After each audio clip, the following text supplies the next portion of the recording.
Hi friends. ఈరోజు మనం చెప్పుకునే కథ పేరు గుడ్డిగా ఎవరిని నమ్మకూడదు. ఒక పల్లెటూరులో ఒక పిల్లి ఉండేది. ఆ పిల్లి ఒక్కరోజు కూడా పాలు తాగకపోతే తన వల్ల అయ్యేదే కాదు. ఆ పిల్లి ఆకలిని తట్టుకోలేకపోయేది. అందుకోసము తాను పాల కోసం అన్ని చోట్ల వెతికింది. కానీ తనకు ఎక్కడ దొరకలేదు. అలానే ఊరు మొత్తం తిరిగింది. అప్పుడు తనకు ఒక చోట కొంచెం పాలు కనిపించాయి. అప్పుడు ఆ కొంచెం పాలను తాగింది. అయినా కూడా తన ఆకలి తీరలేదు. దాంతో అన్ని ఇళ్ళల్లోకి వెళ్ళి పాల కోసం వెతికింది. అప్పుడు తనకు పండ్లు కనిపించాయి. కానీ తాను అనుకుంది, నాకు పాలు కావాలి, పండ్లు కాదు అని అనుకుని అక్కడి నుంచి వెళ్ళిపోయింది. తర్వాత ఒక గుడిసెలోకి వెళ్దాం అనుకుంది. అక్కడ ఒక పులి ఉంది. ఆ పులి ఆ పిల్లిని చూసి, నీకు పాలు కావాలా, నేను ఇస్తాను రా అని చెప్పింది.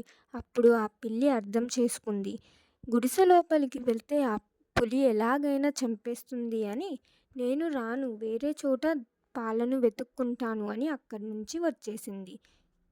ఆ పులి పిల్లి గుడిసె లోపలికి వస్తే తినేయాలని చూసింది.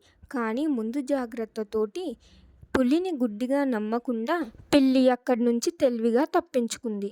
తర్వాత ఆ పిల్లికి ఒక ఇంటి దగ్గర మంచి పాలు దొరికాయి. ఆ పాలను తృప్తిగా తాగి చాలా సంతోషపడింది. ఈ కథ మనకు ఏమి తెలియజేస్తుంది అంటే, మనం ఎప్పుడు జాగ్రత్తగా ఉండాలి. ఎవరి మాటలైనా నమ్మే ముందు ఆలోచించాలి. అప్పుడు మాత్రమే మనం సురక్షితంగా ఉండగలం.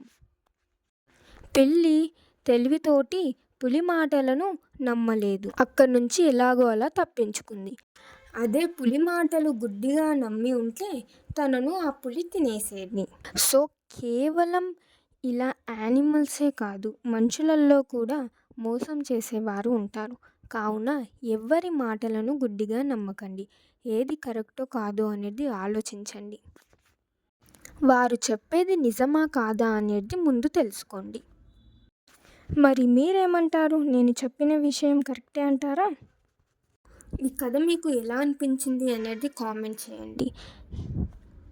ఇలాంటి వీడియోస్ ఇంకా కావాలి అంటే లైక్ చేయండి, షేర్ చేయండి, సబ్స్క్రైబ్ చేయండి. ఇంకో వీడియోతోటి మళ్ళీ కలుద్దాం. Thank you for watching.